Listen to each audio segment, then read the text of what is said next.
find even skin. They were eating camels, goodness sake. But they didn't write it down according to your own hadith. We refer to their hadith. Why? The same mentality he used against me. I use their hadith for what? Not because I really believe them. I base on my Quran alone on these hadiths to show them their own contradiction.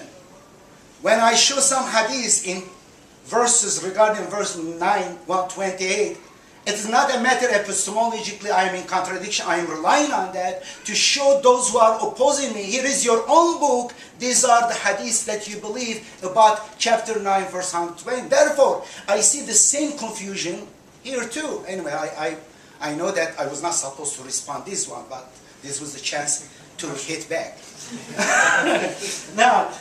Now, there are many hadiths. I want to share with you a few of them. One is very important. I want you to remember. In their cherished hadith books, says during Prophet Muhammad's death time, Prophet Muhammad asked them to bring me a paper and pen. I will write you something that you will not be misguided after me. And according to that hadith, the prominent Sahabas there means comrades of Muhammad, and one of them rushes to bring a paper and pen. According to that hadith, your own hadith, I said, it's not me, I care less about this one. But in your own book, you call it Sahih. And it's repeated in many other books. Umar bin Khattab is another idol. His name put next to God besides Muhammad, Ali, Abu Bakr, correct? Shia has other versions of gods besides this one. And, what did Umar did? According to this, he stopped him. Said, Hasbuna Kitabullah. It is in hadith book. In their most cherished books, they associate to Quran. Hasbuna Kitabullah. God's book is sufficient for us. The Prophet is sick. He doesn't know what he's saying. He has fever. He doesn't know what he's saying. And then according to that hadith, they stop writing. This is the last word of Prophet Muhammad. Supposedly, he would tell us what to follow. And all other prominent Sahabas agrees. In goodness sake, you tell them, then writing hadith is bad. Then if Umar is right, you kind of glorify Umar, then Hasbuna Kitabullah. Why when I am saying the same thing, I become apostate, while your Umar and all other Sahaba agrees with that, even they don't write hadith while Prophet Muhammad tells them to write, they are okay. The same book says, Ibn Mas'ud, he had a book, Quran version, manuscript. He didn't have Mu'awzatain, the two last chapters of the Quran, Qul a'udhu bi rabbil falaq and Qul a'udhu bi rabbin nas. Goodness sake, you are accusing me of becoming kafir, murtad, because I don't agree, I reject these two statements in your manuscript. Here this guy, your most cherished hadith narrator, one of the great Sahaba, who is like a star, guide you, he did not accept this being part of the Quran. I remind them this not because I believe that, maybe true, maybe not, but I tell them, if you believe in this, what is this? Contradiction. Another Sahaba, Ubay bin Ka'b, according to those hadiths, has extra chapter too. Had the extra chapter, those Hanafites recites in their morning prayer. Allahumma iyyaka na'budu wa iyyaka nasta'in.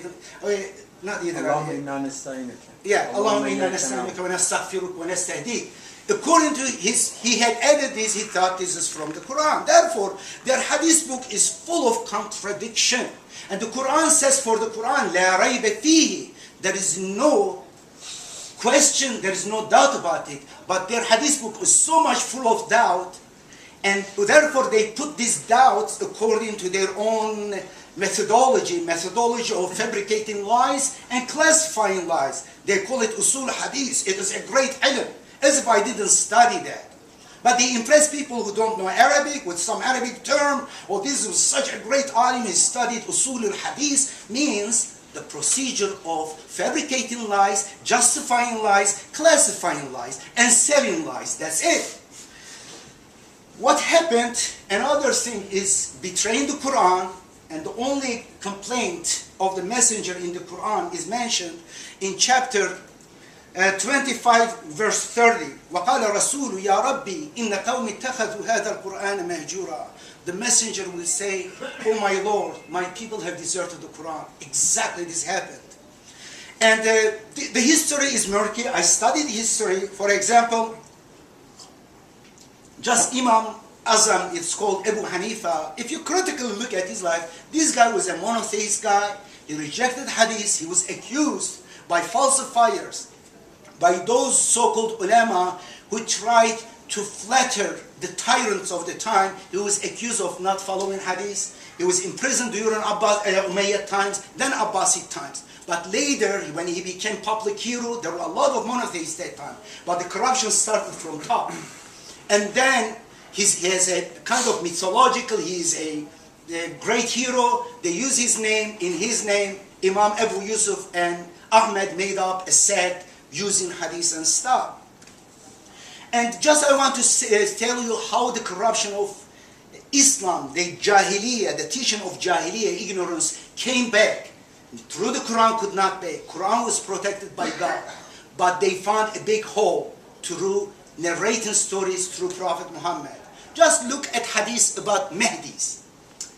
Just look. The motive is so obvious. The Mehdi hadith, there are many hadiths about Mehdi, means like the Messiah of Christian, they got it from them. When some of them bring Mehdi in Baghdad, in Damascus, some of them in Baghdad or Kufa or Basra. If you study the history of these, the narrators, and you put them in the context, you find them, the hadith that tells about Mehdi that will come in Damascus, they were fabricated during Umayyad times by those who wanted to portray the dictator of the time as the savior, as the Mehdi, and even the portrait fits. And later in Abbasid times, therefore one is there is motive, the leaders want to justify themselves through propaganda themselves through hadith. There are hadiths justifying killing innocent people, women, or killing the apostate, because for those who are on top, who purchase some ulema, it is very easy to stop the descent in the name of God. If they got this, you can kill the apostate. They killed many people through these laws that fabricated by them. They even fabricated hadiths to sell goods. Goodness sake, why not? Because when you tell story, when you say, I heard from this Ibnu, this Abu, you made up names, and then you made up a story about Prophet Muhammad, stops, people's minds stop. We are very careful about stories about us. This gentleman made up a story, I objected, and you thought I made up a story about you, thank you very much, you should tell me. If I said that time, I would appreciate it because it was not intentional. Okay, I appreciate it. But I know that it was not your intentional too, because in the heat you perceive that way, but we should have to... anyway, where I was? Talk about reform a bit. Making up stories about foods. Okay. What I was just... Example of... Okay, and then about... propaganda about advertisement. When people tell us stories about us, about our loved ones, we are careful about those stories. If they make up some lies, we object that. We stand for that. But if they make up stories about God, about prophets, we just become receptive.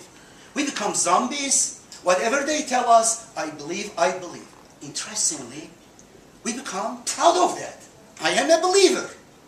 You are a believer of BS, a lot of insults and stories about the creator of the universe. How in the world you can be proud of that?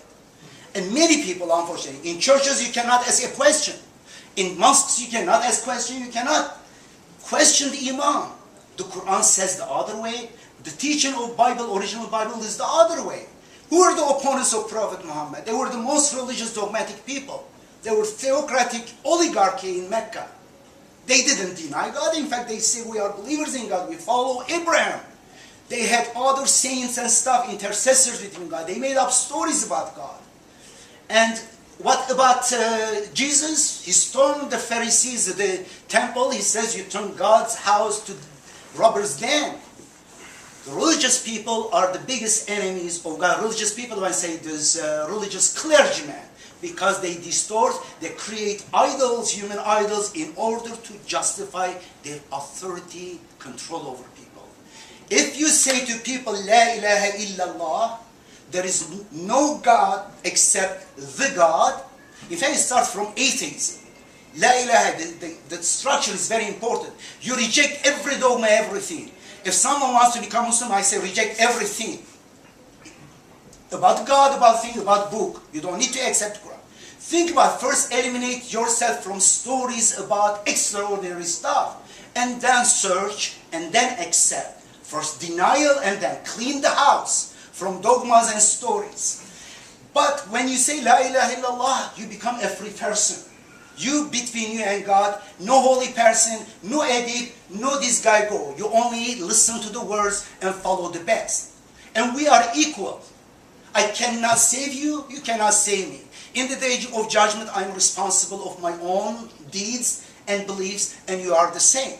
But this doesn't allow those people who exploit in the name of God, want to control people, divert people. They want to put themselves between you and God. In order to put themselves, they need to make up stories in the past. There were some holy people. In fact, the people you respect, they really between God and people. You see, all of them, intercession and hadith and plus. Therefore, now I am representing them. They may not tell you exactly, but the authority comes. Therefore, Khomeini had that power over people. Pope has that power of people for what? Because of the previous idols. He steps on those previous idols, he asserts authority explanation. One more point.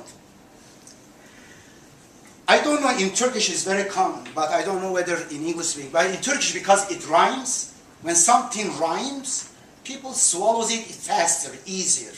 When you put a lie in a little bit kind of literary, fine way with rhymes, oh, they say it is fun. They say Islam akıl dinidir, nakil dini değil. Akıl nakil. Islam is the religion of scripture, is narration, not the religion of mind, reason. This is the biggest bait that Satan put in the minds of people. Get rid of the mind, reasoning faculties that detect viruses, Trojan horses from entering our system. They eliminate this one, discard that one when we enter the mosque, and then any lie goes. Here it is narration from this, from that holy person, and this is it. Therefore, the issue Islamic reform really starts from critical thinking, not from the book, from going back to our nature. In fact, the very Quran refers to that. In chapter 30, verse 30 says, فطرة الله التي فطر الله عليها. This is the fitra. Islam is the fitra, our nature. Because God gave us ruh. From His the logic that we can connect to God. We can evaluate, understand the truth, God's message. By using our reasoning with sincere intention, qalb salim, good intention, we are able to recognize the truth to attain salvation, inshallah. Okay, tomorrow is, okay. And the issue, I have written manifesto, but before that, when in Turkey, when I said Quran alone, first, it was on 1st of July 1986, when I received, I started communicating with Rashad Khalifa many years later. And then I discovered that he is not, I was expecting him to be like my father. My father was a prominent Sunni scholar. I found him, he is a blasphemer, an heretic. And I told him, you are a disbeliever. I was sending him a hadith. He was responding with a Quranic verse. I was in military service, incredible adventures that time. I was able to communicate him through mail. Very short, briefly, Quran, and I was able to see. Here Quran, here is hadith. Quran was like Asai Musa was eating these snakes. Boom. And then another hadith I was responding. He would send me another verse. Boom. Eliminated my hadith. And then this communication, I a little bit got confused and stuff. Says, did you receive Quran, hadith, and Islam? No. It is a very thin book with the ugliest cover that you can have. But it is really putting together verses of the Quran, comparing with hadith, just little hint, emphasizing, pulling attention to some words in the book. 1st July 1986, it is my day of power. That night when I read it, I cried and repented to God. I said, God, forgive me.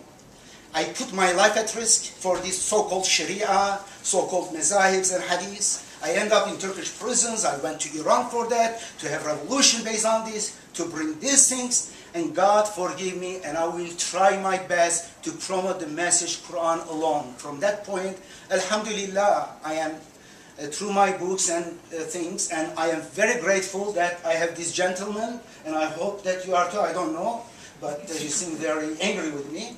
I love it. He's great. Anyway, I'm glad that this message is finding great response from around the world. You have no idea that I received from China. A Chinese girl in high school says, I read this reformist translation or something on the internet. I became Muslim. I want to translate it. And hopefully she will come to Cornell University. Another person just 3 days ago, from among all the places in, what is this next to Philippines, north of there, one of the countries there. It is translated to Russian, Italian, a girl from Italian, and she translated, finished the translation. Now it will be edited. It is incredible how now in a country, the elite of that country got this message. Maybe in that country soon they will follow the Quran alone. Very possible. In Nigeria recently, I got into, by chance, know someone who is a minister in Nigeria, and through this person, Anyway, there are some very good news, inshallah. By then, hopefully, we will iron out some of the things, but I think there is something changing throughout the world. There is certain divine plan. 9/11 could be one of them that we need to open up, question. Now, Jane and Joe on the street, they are questioning, they are interested in the message. It is a good sign. Thank you.